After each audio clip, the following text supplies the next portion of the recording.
Happy Saturday, my friends. This is Father Ron. Hey, we're going to change things up a little bit on Saturdays at the God Minute. And there's just me. There's no one else in our chapel. And Saturdays is just going to be an opportunity to reflect on the scriptures for tomorrow, the Sunday Mass, mainly the Gospel. And maybe just offer a reflection to kind of open your heart and your spirit in a way that when you go tomorrow, you might receive blessings in a kind of a fuller way, we hope. So I'll be doing some, Father Aidan doing some as well.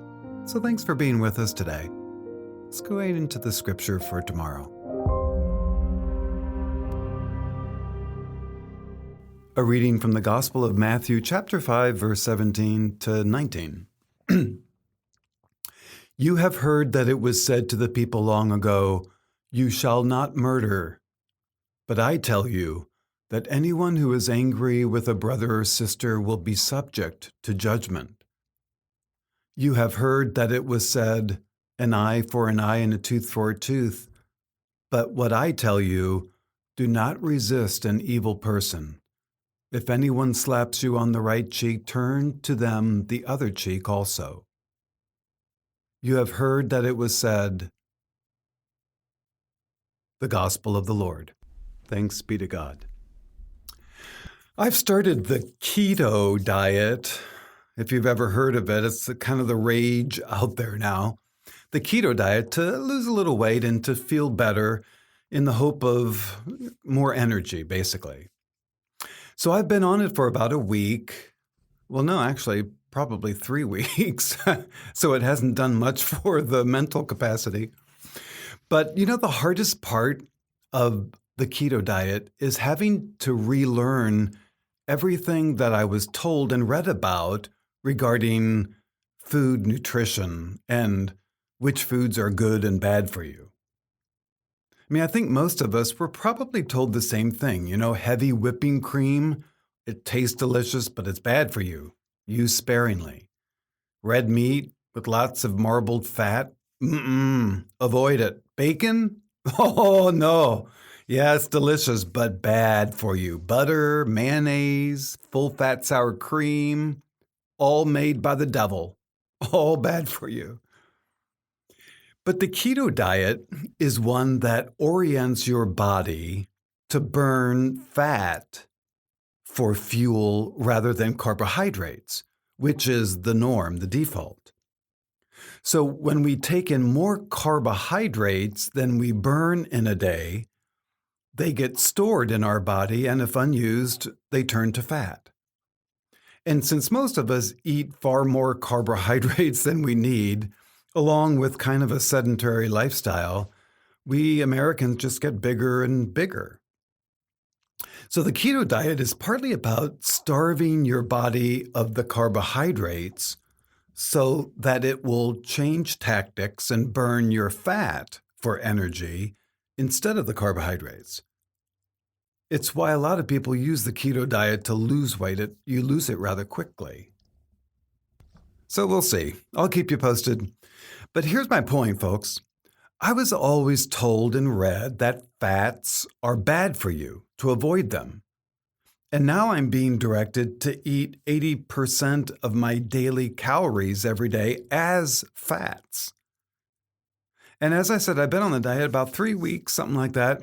And it's still a little hard for me to eat keto because it feels like I'm being bad when I eat all this bacon, when I smear a cup of mayonnaise on my sandwich. It just feels wrong. How can this cheesy casserole thing be good for me? I don't know. But I do know the success of the keto diet. And for some reason, it really works. I've lost some pounds. I feel more mentally aware, have more energy. It works. We've heard it said that bacon and eggs are bad for you. But what I'm telling you is they're doing some good things for me.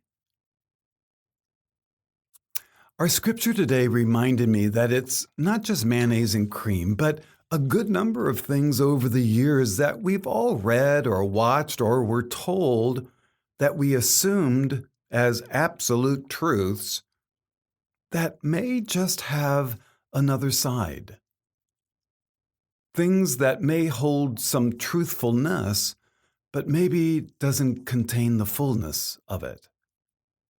Fat people are lazy. Welfare recipients, they are lazy. They don't want to work. They're milking the system. Immigrants, they're ruining our country, taking jobs away from us. Gay people are unnatural. Global warming is a hoax. Pro-life is all about abortion, and on and on. Well, like keto, Jesus was always challenging people's assumptions of what is right or wrong, what is true and or false. Always challenging that in the hope that they would grow and expand their spiritual lives. It's why this gospel today is so great. You've heard it said, but what I tell you is, you've heard it said, Jesus says, an eye for an eye and a tooth for a tooth. But what I tell you is, love your enemies. You've heard it said, God helps those who help themselves. But what I say to you is, my Father never stops helping those who call on him.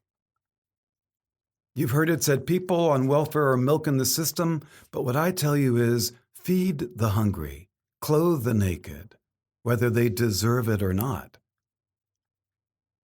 Maybe Jesus knew what we know to be true deep down, that we don't like to change or be challenged.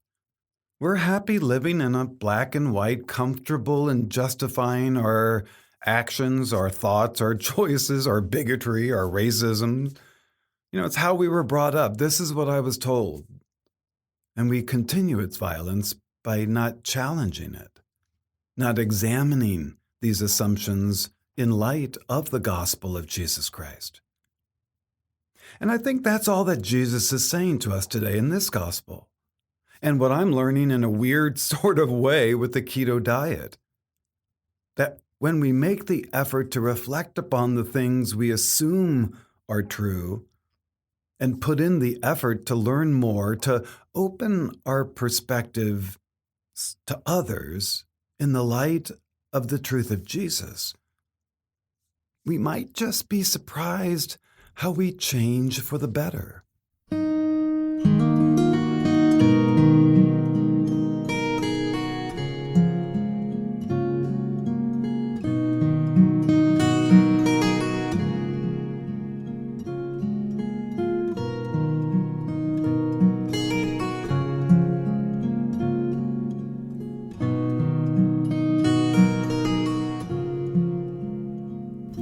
All right, well, thanks for being with us today, my friends. Hope you have a beautiful weekend. May the blessing and the love of God rest upon you, your families, the people you love. And we'll see you on Monday.